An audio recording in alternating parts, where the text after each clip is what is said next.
welcome to the introduction of the Living Tariff Tool. My name is Pauline Osse, and I'm co-founder of WageIndicator Foundation. The tool, the Living Tariff Tool, has quite some history. That's in my end, or from my end.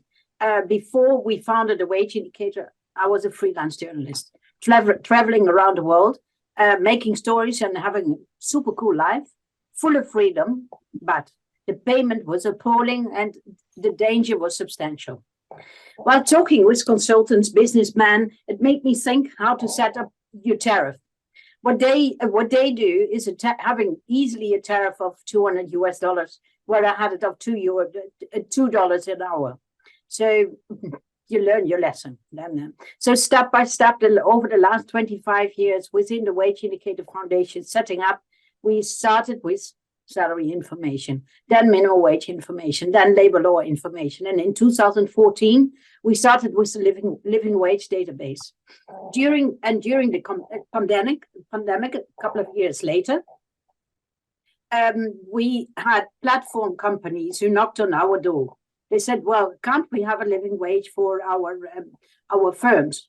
Like, let's say Unilever or Accenture had at that time. So we said, well, when you're a platform company, you have another type of employees or self-employed. So we developed for them step by step another tool that started with global, with so-called occupational related items. We started collecting these items, and up to now, each quarter we deliver to them and another couple of platforms. We deliver living wages plus occupational related items. So that seems to work. Then next to that, we discussed with Natura Body Shop. Body Shop is all over the world. They have in all their shops, they have so-called consultants. And basically, they need a living tariff for their consultants, so not a living wage, because it would not fit. Then last 2 years ago, Temper, a Dutch platform, challenged us as well. They said, hey, make us a living tariff. And please make us a very low living tariff, because then we're very happy with that. So all these challenges together, finally, I must say GIZ, thanks to Podja as well, it gave the last push. And therefore today, we proudly can present the Living Tariff Tool for Kenya, Pakistan, and Indonesia. Obviously, knowing Wage Indicator, many will follow, but at least we have 3 now. Super complex tools, but I hope you think they're very simple. And so this is what we will present today. I would like now to hand over to Kirsten Schüttler from GIZ to explain why she is so happy with such a tool. After that, we have a panel with Martijn Arets. He is from our Wage Indicator team, the specialist. And after that, Podja will close our session. Then we have a session of more or less 1.5 hours. Then enjoy. First, Kirsten. Then in between a short video still, but first, Kirsten. Kirsten, welcome. Thank you so much, Pauline. Thank you so much. It's my pleasure to be here and to also open with you the seminar on the introduction of the Living Tariff Tool today. So as we all know, digital labor platforms are here to stay. In the past decade, they have emerged as a significant source of income for millions and millions worldwide, offering flexibility, but too often accompanied by precarious working conditions. And as gig workers are usually classified by the platforms as independent contractors and not as employees, it puts them in a position where platforms are not legally bound to pay the minimum wages, and they have little or no social protection. So many gig workers, despite the opportunities to earn quick income offered by platforms, thus grapple with economic instability, and they often earn below minimum wages and cannot rely on when and how much they will be paid, while usually not having a social safety net that they can fall back on.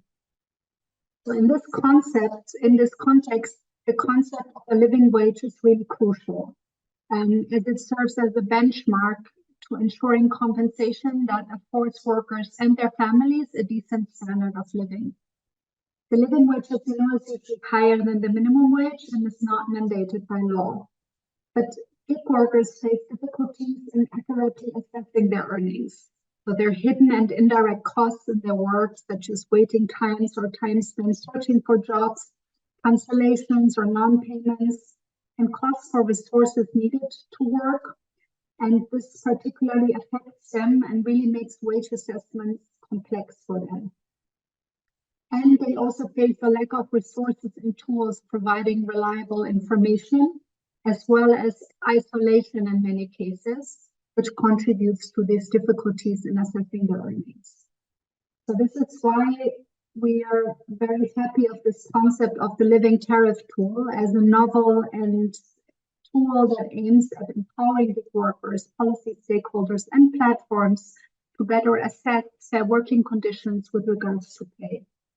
So leveraging WageIndicator's extensive database that Pauline talked about on living wage and living income in over 160 countries, this Living Tariff Tool was developed through a partnership between WageIndicator and the Gig Economy Initiative, which GIZ implements on behalf of our German Ministry for Economic Cooperation and Development. The tool factors in variable costs unique to gig work, considering equipment needs and time spent between gigs, ensuring a more comprehensive assessment of living wages. It will also provide workers with information about relevant labor laws, vacation days, standard working hours, amongst others. It also allows to include costs for social security and pension in the calculation to help gig workers set aside money for their own social protection purposes, contributing to the goal of extending social protection to gig workers. As Pauline said, we've had multiple rounds of rigorous testing of this tool, and we're now introducing it for Pakistan, Kenya, and Indonesia, which are all economies where a large percentage of adult population relies on gig work for their primary or secondary income.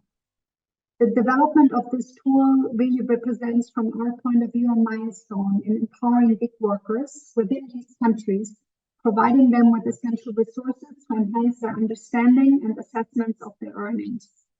Workers can use the tool to better calculate and understand what they're making on the platforms they work on and how much they would need to earn. The Living Tariff Tool also provides invaluable insights for stakeholders, such as trade unions striving for improved working conditions, who can use the data to advocate for better pay for gig workers. In addition, the tool also offers valuable insight and assistance for broader regulatory efforts by policymakers aiming to shape the gig economy within countries and across countries.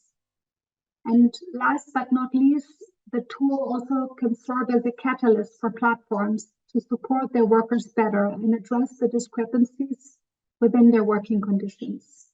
We are hopeful that it will compel them to re-evaluate and revise their internal policies in order to ensure that workers on their platform earn the living wage or at least the minimum wage. Hence, while the tool primarily targets workers, we anticipate its impact to extend far beyond, offering utility to all stakeholders, which are part of the digital labor platform ecosystem. We envision the Living Tariff Tool as a pivotal resource within the framework of global and development cooperation. I would like to take this opportunity to compliment the WageIndicator team led by Pauline for the collaboration and shared vision for better working conditions for gig workers, and to thank my team, and particularly Pooja, for all their work on making the tool a reality. And I very much look forward to the discussion today and the feedback we will receive on this tool. Thank you so much. And back over to you again, Pauline. Thanks, Kirsten. This must be a dream team, but also a dream tool. Because it's a dream tool, we would like to present now within a short video what you can expect from the tool. And this video is made in Mozambique, by the way, by our team there. So Niels, can you start the video?